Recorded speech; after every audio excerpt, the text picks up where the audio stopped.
Operasi mencari dan menyelamat SAR seorang pendaki Jaslinda Saludin yang hilang ketika mendaki Gunung Batu Putih pada Sabtu diteruskan semula mulai jam 8 pagi Rabu. Dia 2 minggu tak makan. 2 minggu? Saya jumpa air minum. Saya minum air je lah. Air hitam, air coklat. Air hitam, air apa guys? Air hitam itu? Periuk kera. Periuk kera?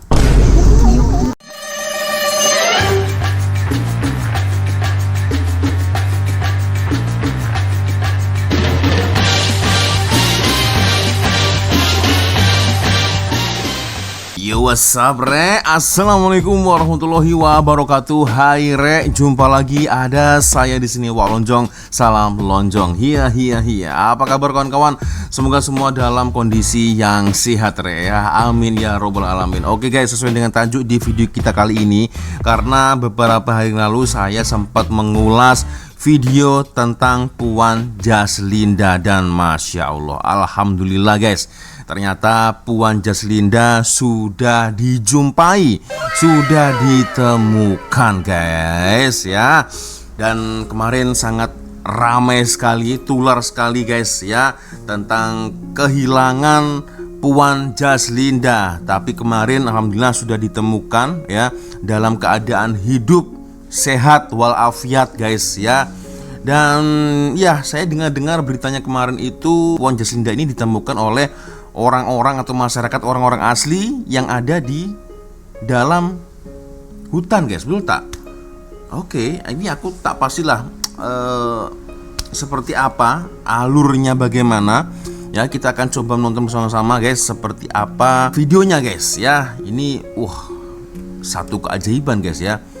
Berarti kesimpulannya dah berapa hari nih Puan Jaslinda menghilang guys ya. Dan beliau bertahan hidup hanya dengan makan petai. Makan petai. Ini makanannya apa nih? Akak minum air warna coklat hitam.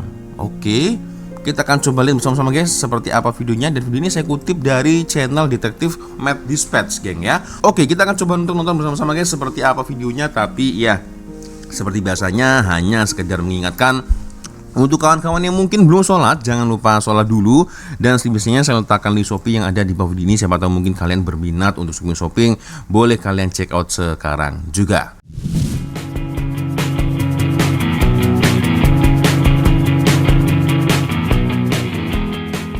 Oke guys, kita coba nonton sama-sama seperti apa kronologisnya ya. Puan Jaslinda akhirnya ditemui guys, alhamdulillah. Ini ya. Minta maaf. Tak susah kak, semua orang mendoakan akak. Alhamdulillah selamat. Semua ucap rasa syukur akak selamat. Terima kasih. Ramai orang menyangka dia telah mati bersorangan di dalam hutan tebal itu. Namun, membujur lalu melintang patah, berpantang maut sebelum ajal. Genggam bara api biar sampai jadi arang. Assalamualaikum, terima kasih dan kami hargai atas komen-komen korang untuk video lepas. Oke. Dia 2 minggu tak makan. 2 minggu? Saya jumpa air minum. Saya minum air je lah. Air hitam, air coklat. Air hitam, air apa guys? Air hitam itu? Periuk kera. Periuk kera? Ayah pun jadi rasa menikmati hidup lah. Pada 23 Mei 2026, sekumpulan pendaki memulakan ekspedisi Trans-Spencer Chapman yang mencabar melalui laluan Pos Kedong, Gunung Bah Gading, Gunung Batu Putih dan berakhir di Kuala Woh, Perak. Ekspedisi itu disertai 14 pendaki bersama 2 malim Gunung Perhutanan MGP yang berpengalaman mengendalikan laluan berkenaan. Antara peserta yang menyertai pendakian tersebut ialah Jaslinda Saludin, 49 tahun, seorang eksekutif rantai yang berkalan di sebuah syarikat swasta. Mereka memulakan perjalanan sekitar pukul 2 pagi dalam keadaan agak cuaca yang beda pada orangnya awalnya guys ya. dilaporkan baik. Pendakian yang dirancang mengambil masa beberapa hari itu melalui kawasan hutan tebal dan laluan gunung yang terkenal dengan tahap kesukaran yang tinggi. Gunung Batu Putih sendiri mempunyai ketinggian sekitar 2132 meter dari aras laut dan merupakan antara gunung tertinggi di kawasan tersebut. Laluan Trans-Spencer Chapman pula dikenali sebagai trek yang panjang serta memerlukan ketahanan fizikal dan mental yang tinggi. Keadaan muka bumi yang curam menjadikan setiap pergerakan perlu dilakukan dengan berhati-hati. Ketika ekspedisi berlangsung, keadaan mula berubah apabila seorang peserta lelaki Muhammad Hanafi Nikmat 41 tahun mengalami masalah pernafasan. Lelaki itu dilaporkan sesak nafas dan kemudiannya muntah darah ketika kumpulan berkenan menghampiri kawasan Kem Batu Kor. Kejadian tersebut berlaku sekitar pukul 10 malam pada hari pendakian. Situasi itu memaksa kumpulan pendaki membuat keputusan untuk berhenti dan menyusun semula pergerakan mereka. Muhammad Hanafi kemudiannya berehat di Kem Batu Kor bersama seorang MGP dan Jaslinda. Sementara itu, baki 12 peserta bersama seorang lagi MGP meneruskan perjalanan menuju ke puncak Gunung Batu Putih. Jarak dari Kem Batu Kor ke puncak dianggarkan sekitar 1.5 km dengan tempoh pendakian kira-kira 2 jam. Keputusan tersebut dibuat bagi memastikan kumpulan utama dapat meneruskan jadual pendakian yang telah dirancang. Dalam keadaan itu, Jaslinda dipercayai mengalami kecederaan pada bahagian kaki. Namun wanita berkenaan masih berusaha meneruskan perjalanan menuju ke puncak gunung. Dia dipercayai memilih untuk bergerak secara berasingan selepas keadaan Muhammad Hanafi memerlukan perhatian segera. Tindakan itu akhirnya menjadi permulaan kepada satu misteri yang menggemparkan negara. Operasi mencari dan menyelamat SAR seorang pendaki Jaslinda Saludin yang hilang ketika mendaki Gunung Batu Putih pada Sabtu diteruskan semula mulai jam 8 pagi Rabu dengan tumpuan kepada laluan dari Kem Sukaneka ke Gunung Rayu. Pada pagi 24 Mei 2026, Jaslinda dilaporkan kali terakhir dilihat oleh seorang MGP sekitar pukul 7.30 pagi. Ketika itu dia dipercayai sedang menuju ke kawasan puncak Gunung Batu Putih. Selepas komunikasi terakhir tersebut, tiada lagi hubungan berjaya dilakukan dengan wanita itu. Keadaan menjadi semakin membimbangkan apabila dia gagal dikesan semula. Menurut maklumat yang diperoleh kemudian, Jaslinda sebenarnya berjaya sampai ke puncak Gunung Batu Putih. Dia meninggalkan satu nota ringkas di atas tanah sebagai tanda kehadirannya. Tulisan tersebut berbunyi, "Hafiz, ambil gambar akak dah sampai." Nota itu menjadi bukti penting bahawa dia benar-benar berjaya menawan puncak gunung berkenaan. Malim Gunung Perhutanan yang dikenali sebagai Hafiz menemui tulisan tersebut ketika tiba di puncak. Dia menganggarkan Jaslinda tiba di kawasan itu sekitar pukul 10 pagi. Ketika Hafiz sampai kira-kira 45 minit kemudian, wanita berkenaan sudah tiada di lokasi tersebut. Keadaan itu menimbulkan persoalan mengenai laluan yang dipilih Jaslinda selepas meninggalkan puncak. Ini kan orangnya. Hasil siasatan awal menunjukkan Jaslinda berkemungkinan tersasar daripada laluan asal menuju Kuala Woh. Pasukan penyelamat percaya dia mungkin bergerak ke arah Gunung Rayu atau pos musuh. Tidak lama kemudian, pasukan SAR menemukan kesan tapak kasut yang dipercayai milik Jaslinda dan lebih membimbangkan. Jejak itu ditemui di kawasan yang bukan merupakan laluan utama pendakian. Keadaan tanah yang masih menyimpan kesan selepas hujan membantu anggota mengenal pasti arah pergerakan mangsa. Selain tapak kasut, beberapa barang lain turut ditemukan seperti botol air, bekas suplemen, bungkusan suplemen dan pembalut gula-gula. Semua barangan tersebut dipercayai milik Jaslinda berdasarkan maklumat yang diperoleh. Ini ya, botol air bekasnya Puan Jaslinda nih di Jalan Naga. Kem Sukaneka. Tapi ketika ditemukan botol air ini guys, ya sebagian netizen ada yang percaya Jaslinda masih hidup. Tapi sebagian ada yang cakap adalah pasrah sajalah, kemungkinan mati kot atau meninggal ya atau gimana ya. Tuh guys ya, karena banyak yang berspekulasi seperti itu ketika ditemukan botol air ya, karena dah lebih dari 10 hari guys masih belum jumpa, masih belum ditemui kan. Itu Bukti confirm botol air dia. Confirm. Masa masak semalam pun botol air ni.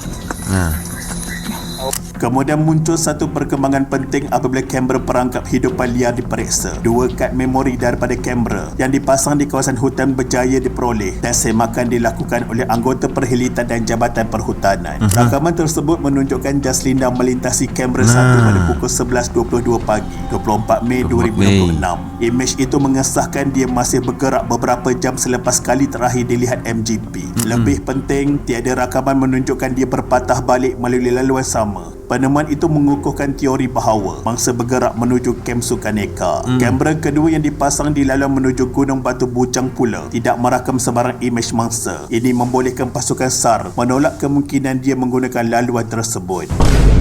Di samping itu, anak tirinya Nur Ashikin Hazman meluahkan kerinduan terhadap Jaslinda melalui media sosial. Dia menyifatkan ibu tirinya sebagai individu yang sentiasa membantu keluarga sekaligus menepis dakwaan yang mengatakan Jaslinda seorang wanita yang jahat dan penyondol suami orang. Di Bandar Seri Damansara, jiran-jiran Jaslinda turut mengikuti perkembangan kehilangan wanita itu dan mereka menyifatkan dia sebagai seorang yang peramah dan mudah mesra. Ketika usaha pencarian berlangsung, muncul pelbagai spekulasi di media sosial dan ada pihak yang membuat andaian tidak berasas mengenai kehilangan Jaslinda seperti dia telah mati di bahang binatang buas, mangsa telah jatuh ke dalam curam dan tidak ketinggalan ada yang mendakwa mangsa telah masuk ke alam jin. Lebih dahsyat, ada yang berkata mangsa mungkin sengaja menghilangkan diri kerana nak lari daripada membayar hutang akhlak. Kakaknya Jasima Saludin tampil mempertahankan adiknya daripada tuduhan tersebut dan dia meluahkan rasa kecewa terhadap sikap sesetengah individu yang mudah menghukum. Pada masa sama, polis menjalankan siasatan bagi memastikan tiada unsur jenayah terlibat. Ketua Darah Tapa Superintendent Abdul Malik Hasim mengesahkan perkara itu dan beliau menegaskan siasatan setakat ini hanya menjurus kepada kes orang hilang.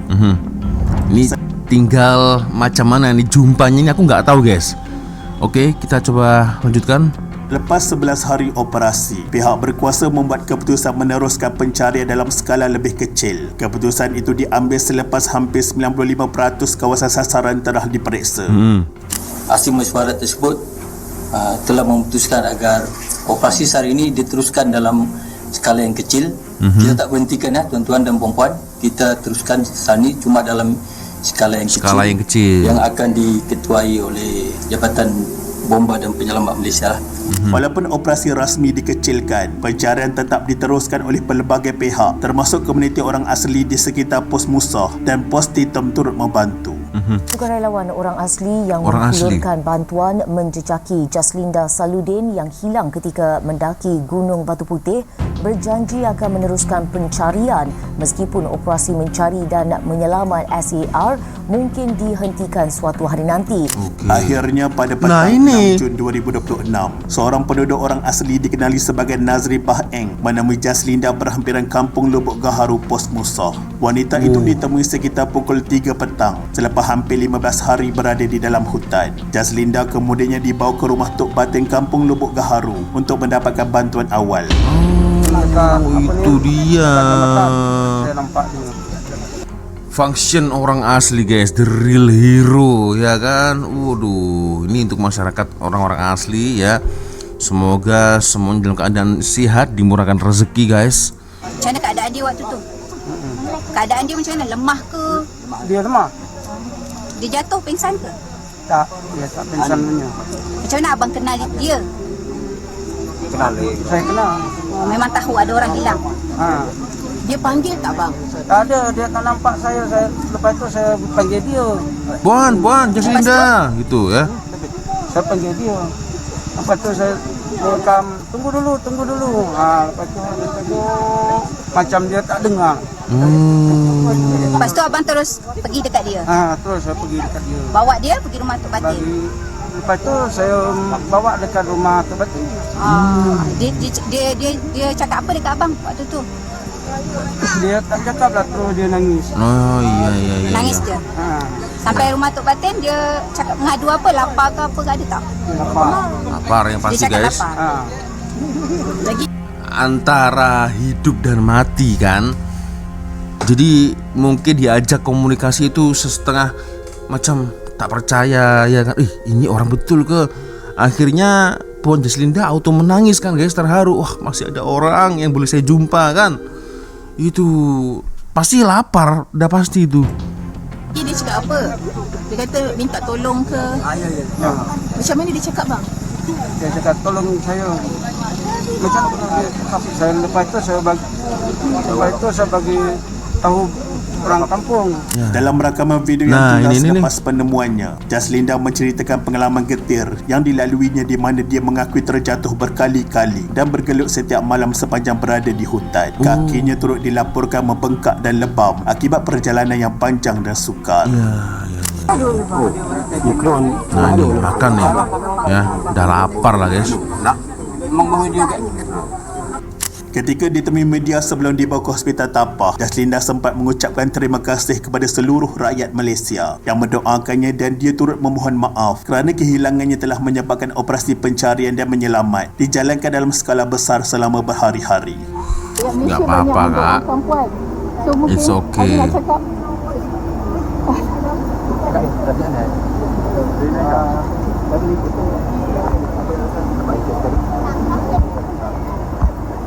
Aduh, ya Allah, alhamdulillah guys, sudah selamat guys.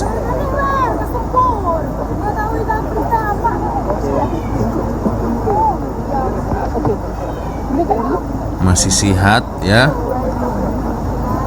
Nah, masih boleh say hi. Nih. Tak susah Kak, semua orang mendoakan Kak. Ini perasaan beliau ini antara rasa syukur, berterima kasih, sekaligus segan juga guys, karena menyusahkan orang kan, beliau kan cakap begitu, saya minta maaf menyusahkan orang ramai kan gitu guys ya. Selamat. Semua ucap rasa syukur Akak selamat. Terima kasih. Akak okey? Oke tak oke?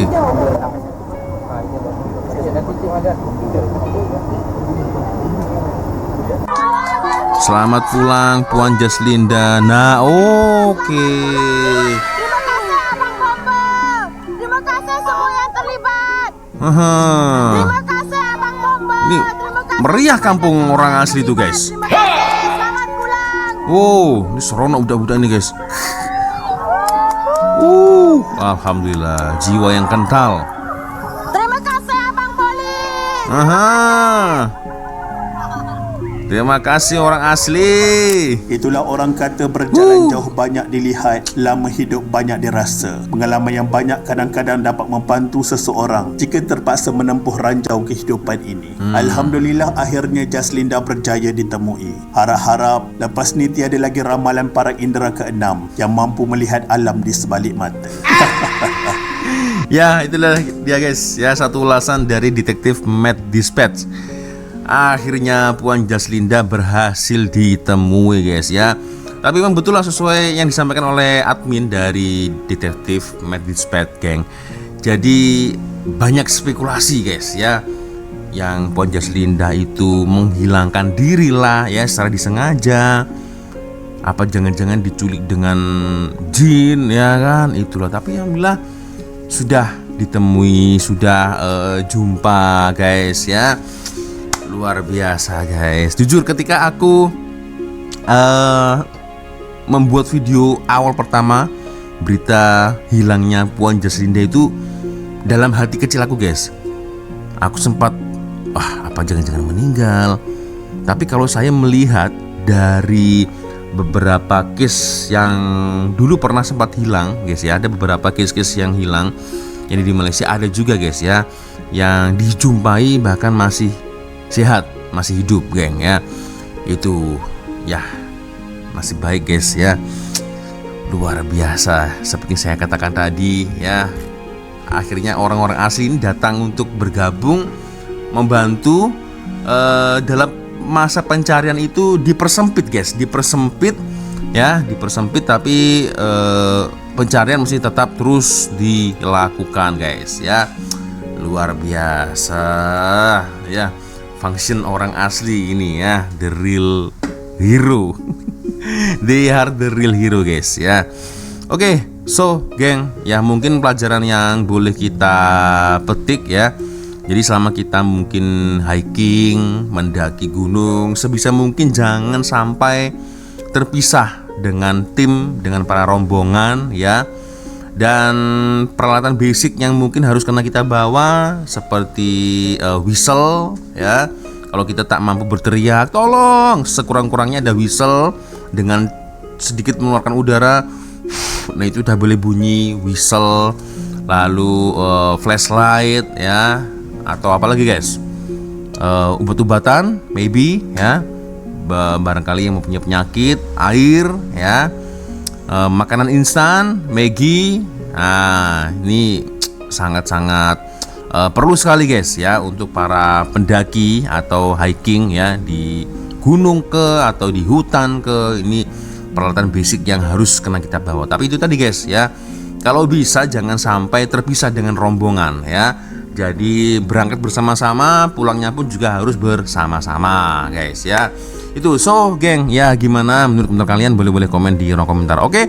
Ya, alhamdulillah sudah jumpa. Akhirnya cukup sudah untuk video kita kali ini. Thank you guys sudah nonton, dan ya saya minta maaf apabila mungkin kalau ada kesalahan kata-kata baik dari awal video sampai akhir video. Seperti biasanya kalau ada video menarik yang mungkin boleh kita langsung sama-sama, silakan kirim link videonya di DM Instagram. Dan akhirnya saya Wak Lonjong pamit dulu guys. Wassalamualaikum warahmatullahi wabarakatuh. Semoga Allah melindungi kita semua. Amin ya rabbal alamin. See you. Bye bye.